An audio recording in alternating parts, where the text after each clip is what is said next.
The streets of Vallejo have long carried whispers of resilience and hardship. A Bay Area city defined by its naval past and scarred by its struggles with crime.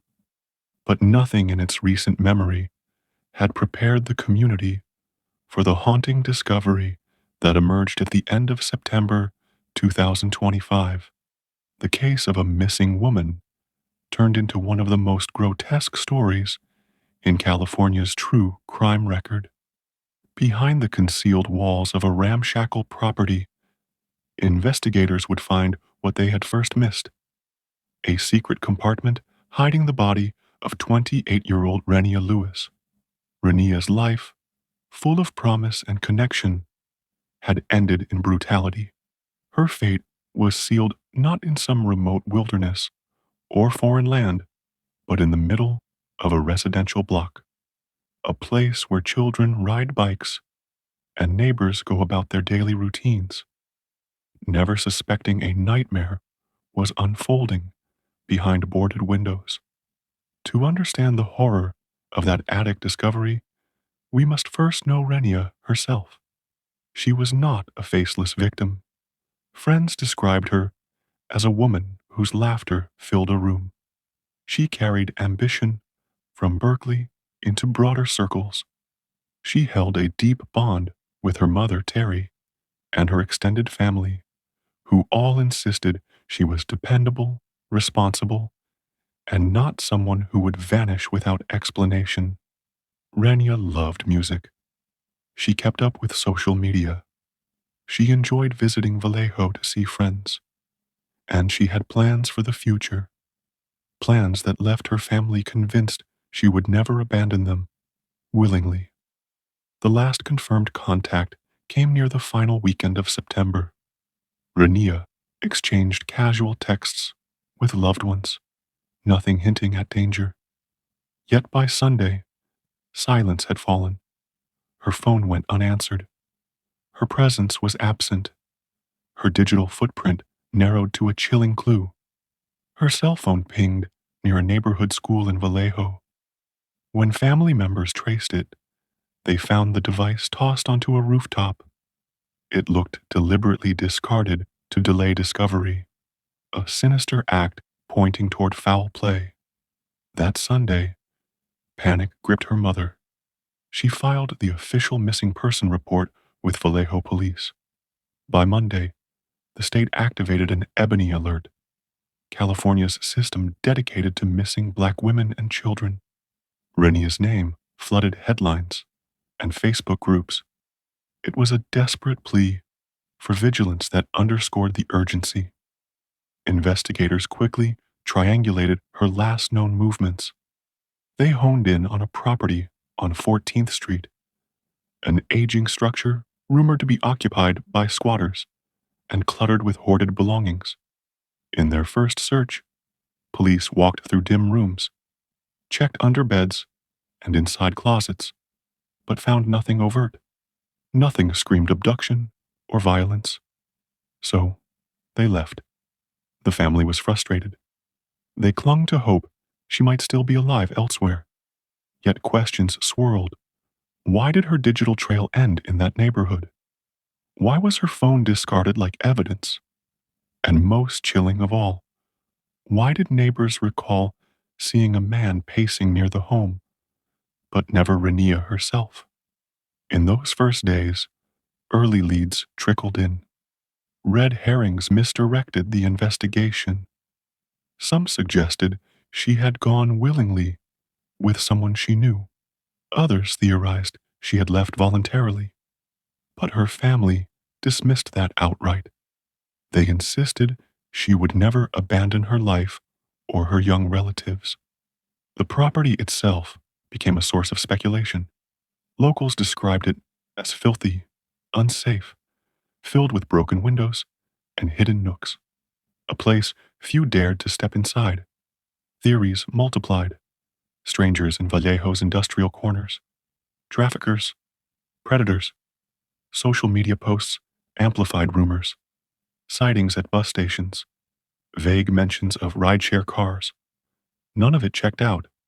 Meanwhile, detectives pressed forward. They pieced together digital records, cross-checked surveillance footage, canvassed gas stations and convenience stores. Their suspicion circled back to that 14th Street house again and again. On Tuesday, with a search warrant secured, they returned. This time, not with a cursory sweep, but with a forensic team. They pried deeper into the structure's bones. What they found was chilling.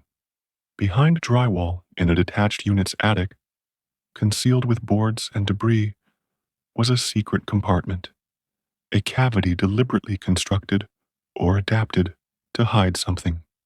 Inside, they discovered human remains, dismembered, stuffed into the darkness. The body was confirmed as Renia Lewis, the missing woman whose face had been plastered across alerts, the daughter and cousin whose family had begged for her safe return. The discovery sent shockwaves, not only because she was dead, but because of the methodical concealment, the grotesque dismemberment, the cold calculation involved. Vallejo police moved quickly. Their focus turned to Douglas Irwin Shaw, a 41-year-old man tied to the property. Neighbors said he had been living or squatting there. His presence made people uneasy. His past included restraining orders from an ex-girlfriend who described him as controlling and volatile. On the very day of discovery, Shaw was arrested at his workplace, a Six Flags amusement park, taken into custody without incident. A grim contrast between the joyful screams of roller coasters and the sinister reality of his alleged crime. Police later revealed Shaw had confessed involvement. Whether that confession was full, partial, or coerced remains sealed in court records. But the brutality of the evidence spoke for itself. Renia had been killed, her body mutilated, her remains hidden in a space meant to erase her existence. And yet, even with a suspect in custody, unanswered questions remained. Was this a premeditated attack, or a crime of impulse that spiraled into something unthinkable? What was Shaw's relationship to Renia? Family members insist she had only recently met him through mutual circles, denying any deeper tie. Prosecutors must now reconstruct the crucial hours between her last sighting and her concealment, a window of time cloaked in uncertainty. As details surfaced, new red herrings emerged. Some speculated her body had not been there during the first search, but was placed later. Others wondered if accomplices helped in the concealment. So far, no evidence supports additional suspects. The discarded phone on the school rooftop raises its own contradictions. Why dispose of it so close to the crime scene? Was it carelessness, arrogance, or part of a strategy to delay investigators? The breakthrough evidence, however, was the hidden wall itself. Without the persistence to secure a warrant and probe deeper, Renea's remains might have stayed undiscovered for weeks, even months, all while Shaw continued his life in plain sight. For the Lewis family, the climax of discovery was both devastation and vindication.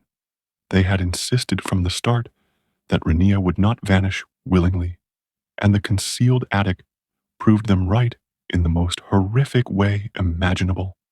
Shaw now faces murder charges. He is held without bail, his case soon to be presented before a jury.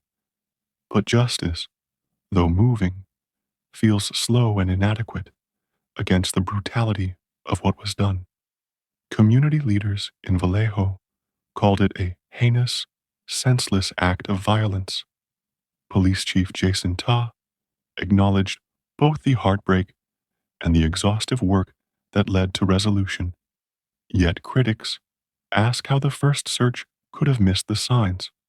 Across social media, The case ignited broader conversations about the vulnerability of women, especially women of color, about the failures in missing person response, and about the hidden dangers lurking in seemingly ordinary neighborhoods.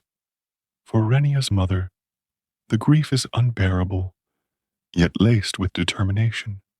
She has spoken of her daughter's beautiful smile, her stolen future, and vowed to pursue justice relentlessly. Her cousin Latoya voiced what many felt: "You would miss it because my baby girl was hidden behind a wall," a sentence that captured both the literal concealment and the metaphorical invisibility of victims too often overlooked. As Vallejo returns to uneasy normalcy, the mystery lingers, not of who did it, since Shaw sits behind bars, but of why. How could a man cross paths with a vibrant young woman and reduce her life to silence behind drywall? The secret attic has been torn open, the hidden chamber revealed, but the larger questions remain sealed, gnawing at the community's conscience. And as with every chilling true crime, the echoes are what remain: the phone on the rooftop, the empty first search, the hidden compartment, the mother's pleas, the mugshot of a man once trusted to serve families at an amusement park, and the bitter truth that somewhere in those lost hours of September, Renia Lewis trusted the wrong person. She stepped into the wrong place, and she was taken from the world in a way that defies reason.